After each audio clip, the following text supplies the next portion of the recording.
So this is like my new channel, and it's road tripping with Krista. I don't know if I should do road tripping with Krista or mom tales or whatever, since I'm a mom. Not too sure, but I'm really excited about it. So I'm going to see if I can keep up. You know, I've been doing podcasts for a very long time, and you know, I get really bored. I'm very lucky I have like this really amazing guy, Mark, that I love so much, who's put up with my up and down, because the only thing I ever wanted to do in my life was radio. That's all I ever wanted to do, was just do radio. And the business is tanked, you know, with the whole internet thing. So everybody can do podcasts, everybody can be their own DJ. And actually, quite frankly, I think it's genius. I wish that I was either born a little bit earlier, when the DJ was really the big deal. That's what I really wanted, to be like the new Rick Dees, female Rick Dees, Richard Blade. That was like my thing, if anybody knows who Richard Blade is, from the 80s. But then I was born too late, you know, with the demise of Howard Stern and like the whole talk radio thing. I only had a short amount of time before I was able to do the things that I wanted to do, to make my mark on the world. But it didn't work out that way. So, anyway, now you can do your own YouTube thing, and whoever watches, who doesn't. And it's, some people I hear people, you know, they're all about the views. I really don't care. I just need a creative outlet. I work in, it's independent talk radio. The host that I work for, he's like, I don't want to say he's progressive because he's more independent, but he leans more towards the progressive side. So I hear politics day in and day out. That's all I live, breathe, and eat. And after a while, it gets on your nerves, and it's very toxic to the soul, right? So for me, I'm just like so over it already. So I need a creative outlet, or I'm going to go crazy. So got a great story. And you know, it also helps because, to be quite frank, I stopped smoking 7 months ago, and I'm starting to fiend. Okay, I used to sit and smoke a lot, and then drink a lot of Diet Coke as well as coffee. I cut down on that. That's why, like, I feel like I've gotten a little puffy here, you know. But hey, look, I'll take puffiness in any second over smoking all that stuff, because it was really bad for me. I'd smoked for a very long time. I mean, we're talking like definitely over 20 years, like pushing 30 to be straight up. So I was smoking for a very long time. So it's just really hard, because I think about it. It consumes me every day, especially when I, you know, weigh myself. I'm like, gosh darn it, because you do gain weight, you know, when you stop smoking. I mean, I'm not gonna lie, some people gain a lot of weight. Mine was modest weight gain. It wasn't that bad, but still, it's, you know, as you get older, it's hard to lose it. So doing this also helps me be able to not smoke and focus on something else. So story time, very quickly. My daughter, I was so excited. My daughter, I love my sweetheart. She is 18 years old. In March, she's going to be 19 years old. And, you know, when I look on Instagram, sometimes I look at the advertisements. I'm a big person that looks at advertisements. I love ads. A lot of people don't. I do, because I don't pay attention to a lot of things. So if I see an ad for something that is interesting, I'll run out and get it.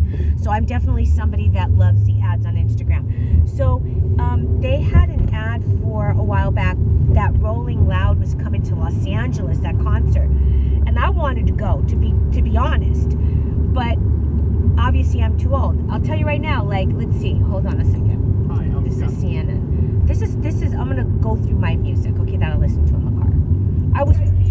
I was perfect for Rolling Loud. So hold on, one of the artists that was there, you guys probably know who it is.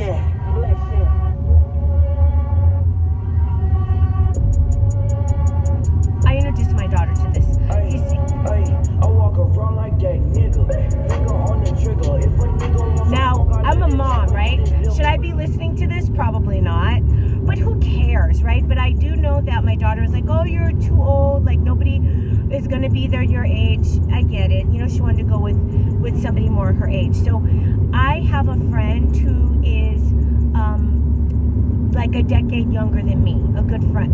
Put it this way, he was a good friend. And I said, hey, you know, I know you like that kind of music that my daughter likes and that, you know, I like. Would you be interested in going to this Rolling Loud with her? Because, you know, she wanted to go with somebody who really enjoyed it. Some people she knows, they're not really into that. They're more into like EDM, they're into other stuff. So she wanted somebody who really enjoyed the music. So anyway, he said yes. I bought 2 tickets. I'm going to make a very long story short. The concert was, you know, in an area that is not maybe the best area in the world, but it's not the worst. According to the police, though, that night, they told me to get the heck out of there because I was, you'll hear the story. I was there, you know, till about 2 o'clock in the morning, and they said you should be rolling up your windows and you should probably leave this area because it does get pretty sketchy, you know. So anyway, I drop off my daughter and this guy. That is my friend, my daughter's friend. He's been in our lives for a minute, right? And I'm excited because, you know, it starts at 12. I get them there at 11:30, and I told them I'll be here by 12. You know, I know you guys, by midnight, I know you guys are probably not going to come out till later, but you know, I drove them and stuff. He calls me at midnight, like drunk, big time, like loaded, doesn't even remember what he said. I mean, in the after event, he told me he didn't remember because he blacked out. He basically went into the concert for a short period of time, got overwhelmed because there was 50,000 people, and instead of calling me and saying, you know, I feel really overwhelmed, I'm having anxiety, he just decides, I'm gonna leave, you know, my daughter. He left my daughter there in the very front, in the pit where everybody was slamming each other. Totally left her there by herself, okay, for the duration of the concert. Literally so I drop them off, they get in about 12:30 after like checking everything. From what I understand, he took off right before dark, so a little bit before 5. So he took off for several hours and pretty much left her, okay? And he had her jacket in his possession, brand new jacket that she bought. And so when he left, he decided to go to some bar or whatever, gets really wasted, and somebody steals the jacket and takes his wallet. And that's when he calls me at midnight. I don't even understand what he's saying. At this point, I'm thinking he might have harmed my daughter the way he was talking about her. Like, oh, she took off with these people, and I don't know where she is. You know, she'll call you. Just take me home. And I'm like, bitch, no. Where's my daughter? So the long of the short of it is, he and I are no longer friends. He screwed up, but he just straight up, I mean, this is a guy that just left my daughter, and I just don't understand. He's a friend of the family. Like, you know, I don't know why he couldn't communicate that he was overwhelmed and feeling anxious. I mean, quite frankly, like, the tickets were over $200. He really wasted his money. He was only there, and it was a two-day festival, so it wasn't just one day.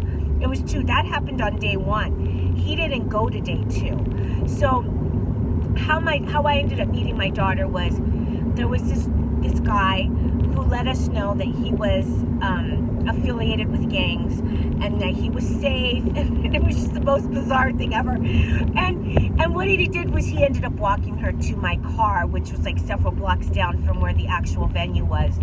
And I felt really bad because, you know, the guy that took off, I ended up driving all over, like downtown LA, like the Skid Row area, then South Central, trying to find him because he didn't know where he was at. He just called me upset that they ripped him off.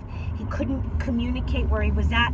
I'm driving all over. I didn't want to leave him stuck in this situation. But when I had to talk to 2 cops. I said, could you help me find this guy? This is the guy's name? Did anybody pick him up? And that's when the cops said, this is a really bad neighborhood. You better just leave. And what the guy ended up doing, and at some point he just stopped answering my phone calls. This is my friend. He ended up taking Uber.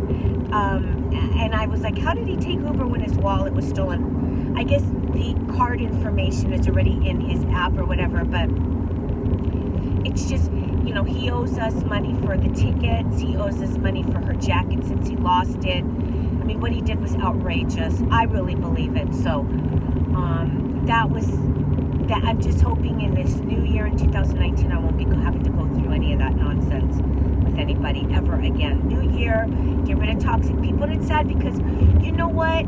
You never, sometimes like we think that we know people, and I've always said this to people I know, you never really know somebody. And that's the sad thing. You know, people you even think you can trust, your own family, you never really know somebody. So thank you for watching this and entertaining this, whatever it is. Have a wonderful day, and I will talk to you soon. Thank you for joining me in this car. And now I feel good because I'm not too far from work, and I definitely, this is the deal. I haven't smoked in 7 months, right? I have not, and I won't. But it is hard. It is hard not to, and I got to keep my mind focused. So I think I'll just call my mom right before I say hi, right before I get into the office. But I'm doing good. 7 months. I just don't want to go backwards. I want to keep going forward. They say like, oh, after 2 weeks, you don't even think about the cigarettes and it's all out of your system. I think about it, like it consumes me.